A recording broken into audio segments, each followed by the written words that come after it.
amigos? Qué gusto enviarles un saludo muy cariñoso. Gracias por mirar otra emisión de Diálogos con Lorena Bernal. En esta ocasión me acompaña el doctor Santiago Gorra, médico otorrinolaringólogo. Qué gusto, doctor. Hola Lorena, ¿cómo le va? Contenta. El gusto siempre es mío. Gracias, contenta de que nos acompañe. La verdad es que siempre todas sus charlas son tan interesantes que las personas nos piden cada vez más y más temas. Qué bueno. Doctor, ¿qué hay acerca del ronquido? Muy bien, un tema muy interesante porque la gente tiene alrededor del ronquido muchas incógnitas, muchas informaciones falsas y pues me parece oportuno hablar del tema para aclarar todas estas situaciones. El ronquido no es más que el sonido que genera la vibración del velo del paladar. Permítame, como siempre, vamos a utilizar una de estas maquetas. Este es un corte que nos permite ver la parte del interior de la cavidad nasal, esta zona de aquí. Nos permite ver la zona posterior de la nariz, nos permite ver esto que está aquí, esto que estoy señalando en este momento, que corresponde a lo que se llama el paladar blando, que termina en esta punta de aquí, que la mayoría de la gente la conoce como úvula o más comúnmente llamada campanilla. Todos tenemos. Todos tenemos, lógicamente, a no ser que por un trastorno genético no se desarrolle el paladar blando, que es una de las variedades de las malformaciones conocidas como hendiduras velopalatinas, también conocidas comúnmente como labio leporino. Entonces sí es posible eso, ¿no? Sí, claro, pero como le digo, es un caso circunscrito a trastornos genéticos. Muy bien. Si no hay este trastorno, todos, absolutamente todos tenemos este paladar blando que termina en la úvula o campanilla. La vibración, decía, de esta zona de aquí es lo que produce el sonido conocido como ronquido. ¿Por qué vibra? Hay muchos factores que generan la vibración del paladar blando. La mayoría de ellos, o una gran parte de ellos, son por problemas de obstrucción del flujo aéreo nasal. Es decir, pacientes que tengan una desviación de tabique, pacientes con un espolón del tabique que esté impactado, pacientes con problemas de hipertrofia de cornetes que puede ser la consecuencia de una rinitis alérgica, pacientes con tumores benignos o malignos al interior de la nariz, pacientes con obstrucción detrás de la nariz, sobre todo niños con hipertrofia de adenoides, ¿no? He enumerado estos 5 casos, los más comunes, que pueden impedir el flujo de aire por la nariz y que obligan al paciente a abrir la boca mientras duerme.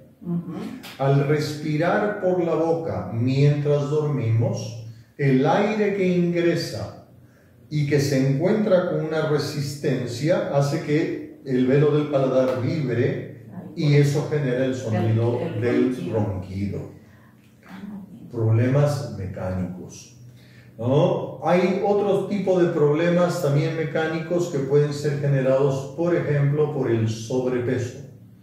No estamos hablando de aquella persona que está con unas libritas de más. Estamos hablando de personas con obesidad y en algunos casos incluso obesidad mórbida, que hace que la grasa que está en exceso en el cuerpo se acumule en el cuello de la persona y que interiormente disminuya el calibre de la laringe, que es la vía o el conducto por el cual debe pasar el aire. Correcto.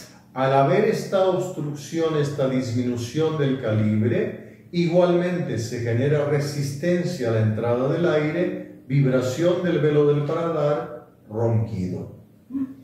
Hay ciertos hábitos y costumbres que también pueden provocar ronquido. ¿Cuáles son los más comunes? gente que está acostumbrada a cenar, a merendar, como decimos comúnmente en el país, a merendar abundantemente, es decir, en las mismas proporciones o cantidades que el almuerzo, ¿no? Pues es gente que tiene la tendencia a roncar. Gente que tiene el hábito de fumar en la noche antes de ir a dormir es gente que tiene tendencia a roncar. Gente que tiene el hábito de beber, no emborracharse necesariamente, pero que tiene el hábito de tomarse 2, 3 whiskies antes de ir a dormir, esas personas al relajarse la musculatura del paladar, cuelga la úvula, genera resistencia y tienen tendencia a roncar, ¿no? El ronquido, todos estos factores que he mencionado se llaman factores periféricos, ¿no? Pero también hay factores centrales. ¿Qué significa eso? Hay centros a nivel del cerebro que regulan el sueño. Y si tenemos una alteración a esos niveles, puede la orden que se envía desde el cerebro tener una alteración, y al generar una orden alterada va a provocar que el paciente ronque. ¿Sí? Entonces deberíamos dividir al ronquido en ronquido de origen central y ronquido de origen periférico. El otorrinolaringólogo, como yo, se encarga de la evaluación de los trastornos periféricos. Correcto. Si no encontramos ningún trastorno periférico en un paciente roncador, quien se deberá encargar de evaluar a ese paciente es el neurólogo. Se van muy de la mano, ¿no? Las dos especialidades. Y sí, bueno, mire, hay 12 nervios que salen de la parte baja del cerebro, cerca del cerebelo, que se llaman los 12 pares craneales.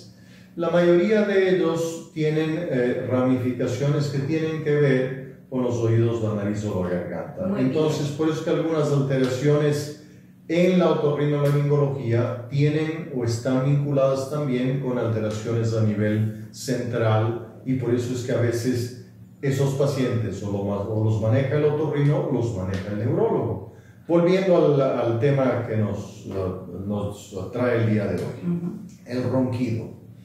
Decía que el otorrino se encarga de la evaluación de los trastornos periféricos. Si no hay trastornos periféricos, deberemos ver la necesidad de que el paciente sea valorado por el neurólogo. ¿Qué es lo que normalmente hace el neurólogo? El neurólogo hace una prueba que se conoce como polisomnografía. Perfecto. Es decir, que le coloca al paciente una serie de electrodos alrededor de su cabeza y el paciente se lo pone a dormir. Y se le graba durante toda la noche, durante el sueño, se le graba el ritmo de sus respiraciones y las interferencias de respiración que han existido durante el sueño. A estas interferencias se les conoce con el nombre de apneas del sueño, o también se les llama apneas nocturnas transitorias. Si el problema es central, ¿no?, determinado por esta prueba, pues será el neurólogo el que se encargue del tratamiento. Pero el asunto es que en porcentaje el menor porcentaje de pacientes con ronquido tienen problemas centrales, ¿no? Es decir, sería un error que un paciente que ronca, sin que se haya determinado cuál es el origen, vaya directamente donde un neurólogo, y que el neurólogo, sin conocer tampoco si hay algún trastorno periférico, recomiende el uso de máscaras de presión positiva, conocidas como CPAP, ¿no?, que realmente la mayor parte de ocasiones son muy difíciles o bastante difíciles de que el paciente se acostumbre a dormir con ellas. Y no solo el paciente, sino la pareja del paciente. Así que, volviendo al análisis periférico, Nosotros sabemos que si un paciente tiene una desviación del tabique de larga evolución que genera dificultad al flujo del aire por la nariz, a la larga el problema ya no solo va a ser la dificultad para el flujo del aire, sino que es un paciente respirador oral. Y un respirador oral hace que esta parte que señalamos al principio, el velo del paladar, que está fundamentalmente constituido por músculos, que esa musculatura se vaya relajando y que el velo del paladar empiece a descender. Muy bien. Cuando el velo del paladar desciende, si le sumamos la obstrucción por la desviación septal más el descenso del paladar, el espacio para el paso del aire va a ser aún más reducido.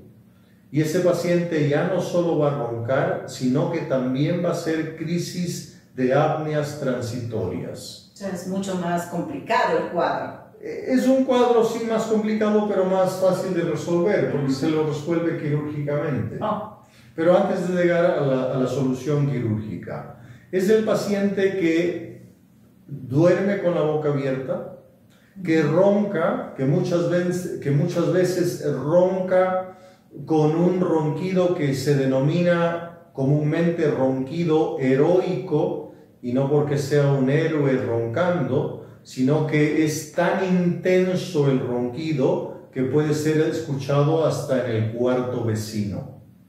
Esto, lógicamente, provoca las crisis de apnea. Son pacientes que por instantes dejan de respirar, se quedan en apnea, y lo que debemos hacer es determinar cuántas veces durante la noche se ha generado apnea para ver cuánta hipooxigenación cerebral está generando ese paciente.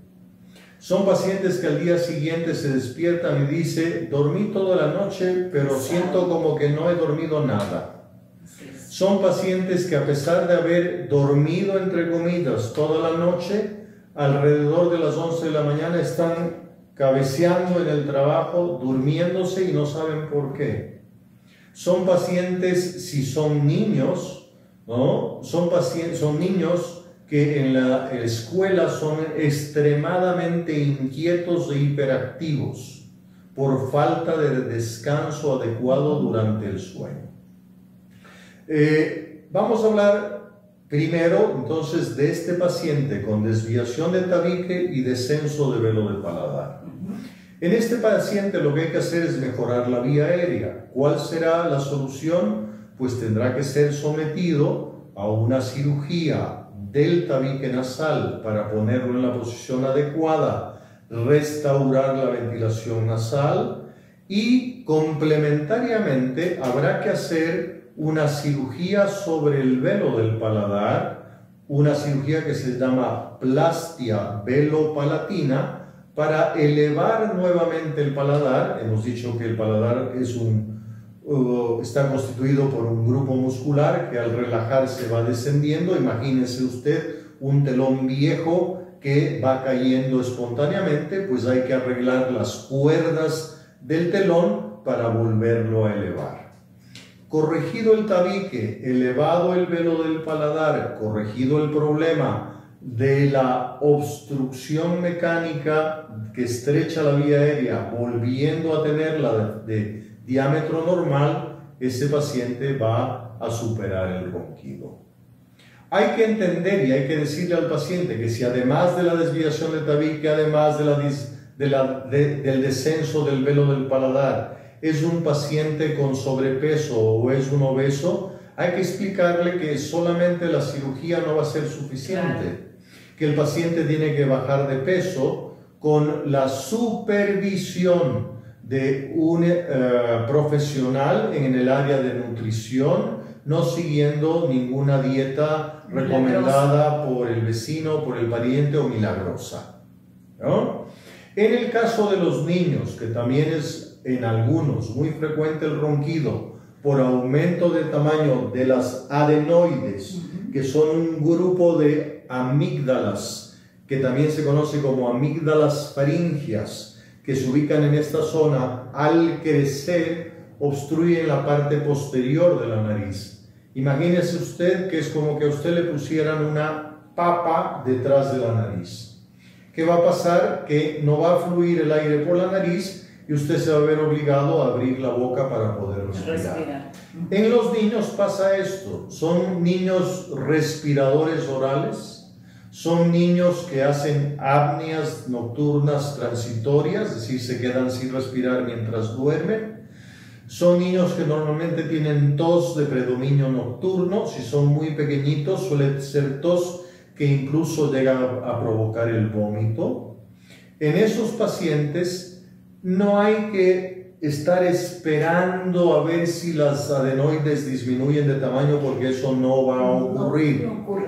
Las adenoides involucionan recién alrededor de los 28 años de edad.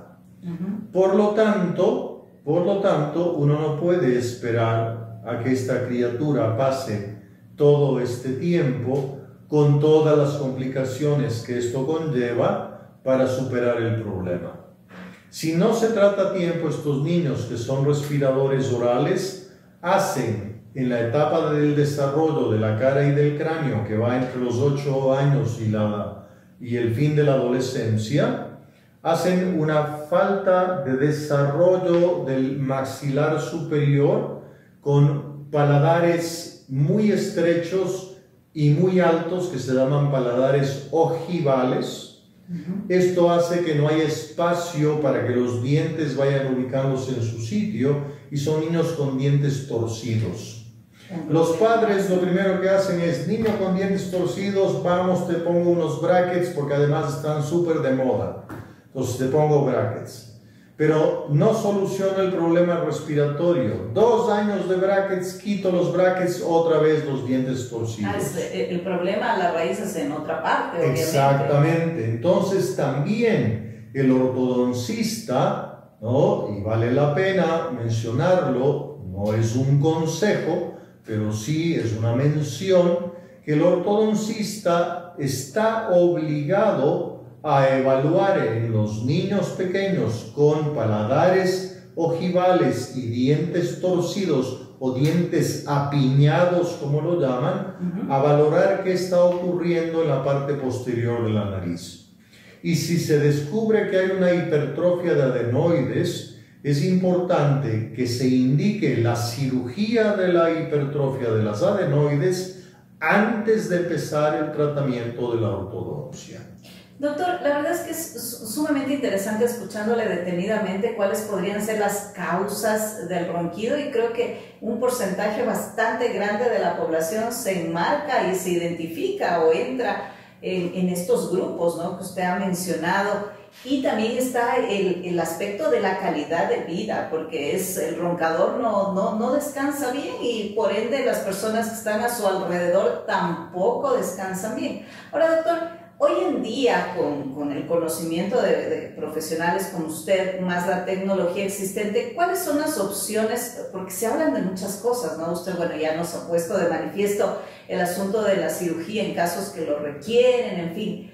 Pero, ¿qué hay de aquellas cosas adicionales que podrían existir? ¿Como cuáles que ha oído usted, por ejemplo? Yo, por ejemplo, doctor, para ser muy sincero, he escuchado inclusive que les ponen aquí en la espalda algún objeto, algo así como una pelotita, para que solamente puedan dormir de lado, y que en el momento en que intentan ponerse pues de frente no lo puedan hacer. A ver, miren, hace muchísimos años, a finales del siglo XIX, estamos hablando del 1890 y algo, e inicios del siglo XX, a las personas que roncaban, efectivamente, sobre todo, esto hablo por la literatura que yo he tenido a mano, que viene de las clínicas otorrinolaringológicas de Norteamérica.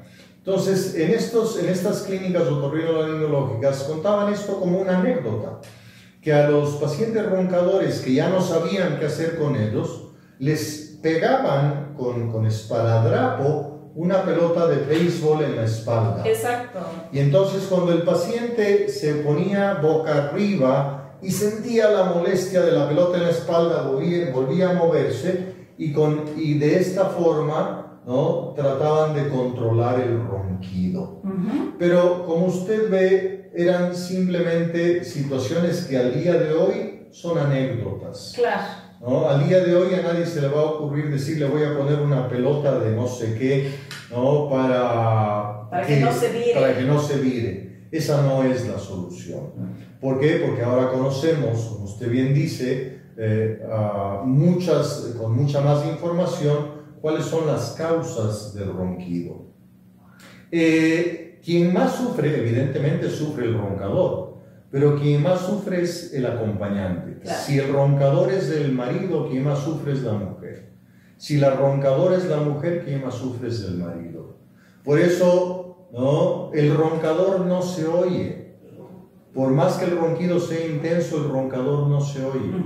Pero el que está al lado, le oye. Por eso, cuando vienen parejas y alguno de ellos es roncador, la pareja de los dos que no ronca dice, yo lo que hago es dormirme primerito, para que cuando se duerma mi pareja y empiece a roncar, yo mejor ya ni le oigo. Pero si para mala suerte él se durmió primero y empieza a roncar, créame, doctor, me dicen que para mí se acabó la noche porque ya no puedo. Sí, ya no puede descansar. Ahora, ¿hay alguna medicación, doctor? Mire, medicación como tal no hay ninguna que haya sido probada como efectiva para el control del ronquido, ¿no? Cuando digo efectiva significa que haya sido probada 100 veces, ¿no?, y que las 100 veces dé el mismo resultado efectivo. Eso no existe. Usted ha visto que ahora, desde hace poco tiempo atrás, hay, sobre todo en jugadores o en practicantes de deporte o incluso en publicidades, ahora que tenemos acceso a televisiones o a estaciones de televisión de todo el mundo, vemos que en algunos países hablan de una especie de esparadrapos con alitas que nos ponemos en esta parte baja de la nariz y que es lo último para el ronquido. Pues evidentemente que funciona, sí funciona, pero es un funcionamiento temporal y pasajero. ¿Por qué? Porque al hacer un esparadrapo lo que hace es abrir un poco más las narinas, y al abrir las narinas permitir un poco mejor flujo de aire a través de la nariz y de esa forma medio controlar el ronquido. Muy bien. Pero es eso, es algo pasajero, una medida transitoria, un paliativo. Muy bien. Doctor, la verdad, como siempre, agradecerle por su tiempo, por su excelente explicación y sobre todo porque debemos ser responsables con nuestra salud y recordar que el ronquido puede ser algo aparentemente inofensivo, pero la persona deja de respirar, dice usted, doctor, así que hay que tener muchísimo cuidado. ¿Dónde lo pueden ubicar? Pues siempre, Lorena, como le digo, estoy aquí en mi consultorio que está ubicado en el Centro Médico Da Vinci, que está sobre la calle Alemania, y Pasaje Los Ángeles. Estoy en el primer piso. Mi teléfono de contacto es el 099-834-9655 o el teléfono al consultorio que es el 2906-963 o 2906-652. Siempre a sus órdenes, gustoso como siempre. Gracias, doctor. De estar con usted, ¿no? Y ojalá nos veamos pronto, Lorena. Sí, doctor, tenemos una entrevista pendiente muy interesante. Así que gracias por la atención, gracias al doctor Santiago Orra y será hasta una próxima oportunidad. Muchas gracias.